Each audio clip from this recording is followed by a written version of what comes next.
Hola a todos, les saluda el Padre Stewart Quispe, misionero en Ecuador, y para este día 3 de septiembre daremos lectura al Evangelio de nuestro Señor Jesucristo según San Lucas, capítulo 6, de los versículos del 1 al 5. Un sábado en que Jesús atravesaba unos sembrados, sus discípulos arrancaban espigas y frotándolas entre las manos las comían. Algunos fariseos les dijeron: ¿por qué ustedes hacen lo que no está permitido en sábado? Jesús les respondió: ¿ni siquiera han leído lo que hizo David cuando él y sus compañeros tuvieron hambre? ¿Cómo entró en la casa de Dios y tomando los panes de la ofrenda, que solo puede comer los sacerdotes, comió él y les dio de comer a sus compañeros? Después les dijo: el Hijo del Hombre es dueño del sábado. Palabra del Señor. Gloria a ti, Señor Jesús. En este día quería reflexionar sobre todo de un aspecto tan importante y significativo en nuestra vida, sobre todo hablando de la caridad. La caridad implica 3 momentos importantes. Se puede practicar caridad en los pensamientos, en las palabras y en las obras. Pero haciendo referencia sobre todo y remarcando hoy el hacer caridad con los pensamientos, hablaremos de lo que nos dice el Evangelio de hoy. Estos fariseos reclaman a nuestro Señor el por qué. Ciertamente los discípulos comen, arrancan las espigas de trigo para comer en día sábado, escandalizados y juzgando sobre todo que no están cumpliendo con la ley del Señor, con la ley de Moisés.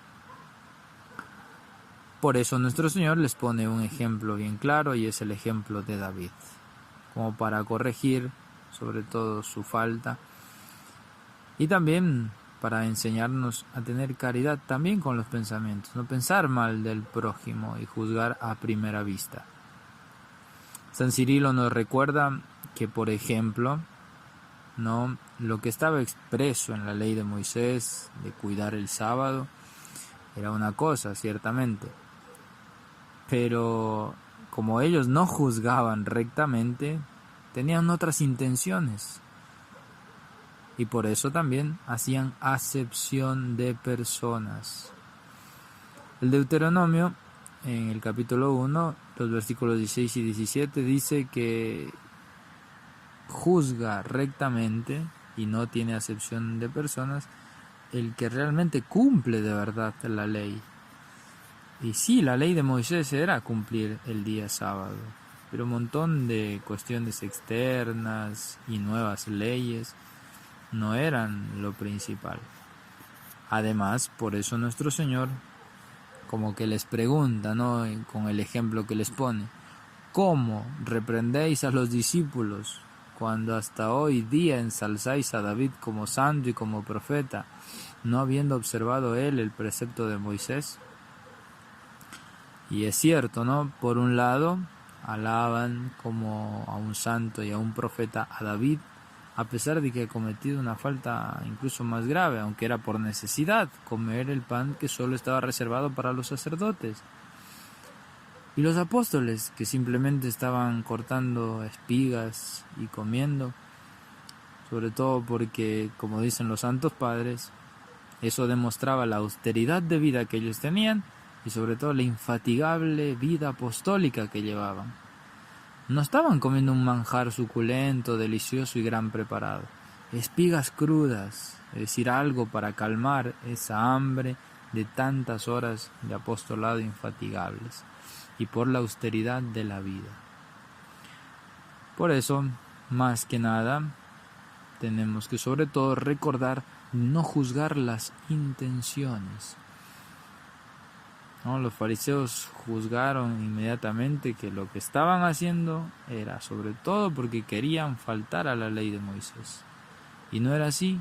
Cumplir el día de precepto, el día sábado, era una cosa, y cumplir tantas leyes exteriores otra. Y además las intenciones de los apóstoles no las sabían estas personas. las juzgaron prontamente y por eso se equivocaron. Al contrario, los discípulos manifestaban gran celo apostólico y ciertamente horas infatigables de apostolado y mucha austeridad de vida.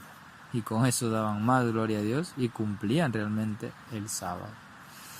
Por eso pidamos hoy a la Virgen Santísima, nuestra Madre, la gracia de que también nosotros jamás nos apresuremos en juzgar a nadie. Siempre pensemos y sobre todo en que no podemos saber cuáles son las intenciones. Entonces practicar caridad con los pensamientos. No sabemos por qué lo hizo, por qué se manifestó de ese modo, por qué hizo este gesto, aunque sea mínimo, aunque sea grande. En el fondo, no sé cuáles habrán sido las intenciones. Por lo tanto, no lo puedo juzgar. Y puedo sí, en todas esas ocasiones que tenga en la vida, practicar mucha caridad de pensamiento. Le pedimos a nuestra Madre, la Virgen Santísima, ser muy caritativos y especialmente con el pensamiento, sin juzgar precipitadamente al prójimo, y que Dios nos libre de juzgar las intenciones. Ave María Purísima, sin pecado concebida.